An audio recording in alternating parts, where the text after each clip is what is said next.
നമ്മളെ ഈ വിനായകൻ ചേട്ടൻ ഉണ്ടല്ലോ, മൂപ്പര സിനിമക്ക് ഇങ്ങനെ കാണുമ്പോ ചിന്തിക്കലുണ്ട് നീ എമ്മ അഭിനയാണ് ഈ മനുഷ്യന്. അഭിനയിക്കല്ലല്ലോ, ജീവിച്ചങ്ങോട്ട് കാണിച്ചു കൊടുക്കലാണ് പക്ക പെർഫെക്റ്റ് ആയിട്ട്. പക്ഷെ സിനിമയൊക്കെ കഴിഞ്ഞിട്ട് മൂപ്പര് ഇന്റർവ്യൂ നടത്തുന്ന അവസരങ്ങളിലും മാധ്യമങ്ങളോട് സംസാരിക്കലും പുറത്തുള്ള ജനങ്ങളോടൊക്കെ സംസാരിക്കുന്നതൊക്കെ കേട്ടപ്പോ സത്യത്തില് വെറുത്തു പോയിട്ടുണ്ട് കേട്ടോ. എന്ത് മനുഷ്യനാണ് ഇയാള്, എന്ത് സംസാരമാണ് സംസാരിക്കുന്നത്, എങ്ങനെയാണ് മൂപ്പരൊക്കെ സിനിമയിൽ എത്തിപ്പെട്ടെന്ന് ഒരുപാട് ചിന്തിച്ചിട്ടുണ്ട്. പക്ഷെ ഈ ഒരു ഇന്റർവ്യൂ കണ്ടതിന് ശേഷം ഉണ്ടല്ലോ ഒക്കെ അങ്ങോട്ട് ക്ലിയർ ആയിട്ടോ. അതിനുശേഷം മൂപ്പരോട് സഹതാപാണ് തോന്നുന്നത്. സിനിമയുടെ ബിസിനസ് അതാണ് ഞാൻ മെയിനായിട്ട് നോക്കാറ്. മറ്റേ എനിക്കത് ഉൾക്കൊള്ളാൻ പറ്റില്ല. എനിക്ക് തോന്നുന്നത് ജനം എന്നെ സംസാരിക്കാൻ അറിയില്ല, പൊതുവേദിയിൽ സംസാരിക്കാൻ അറിയില്ല.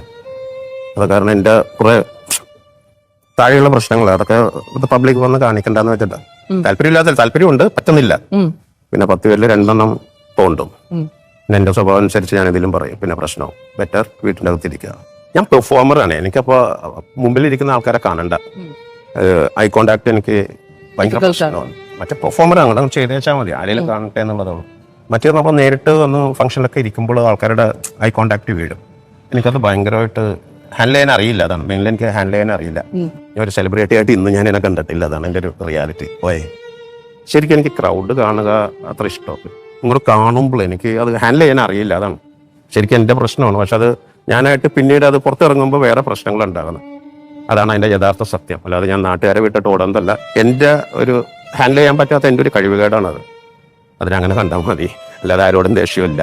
സങ്കടമായി പോയിട്ടോ. മൂപ്പര് പറഞ്ഞു കേട്ടില്ല നിങ്ങള്, അത്രേ ഉള്ളൂ. മൂപ്പര് ഒരു സെലിബ്രിറ്റി ആണെന്ന് ചിന്തിച്ചിട്ട് കാലം വരെ മൂപ്പര് ജീവിച്ചിട്ടില്ല.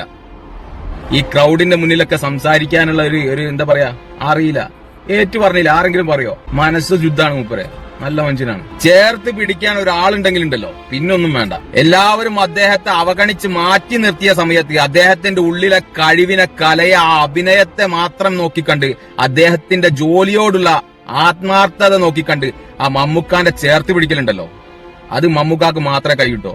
മമ്മൂക്കാക്ക് ഒരു ബിഗ് സല്യൂട്ട് തന്നെ കൊടുക്കണം.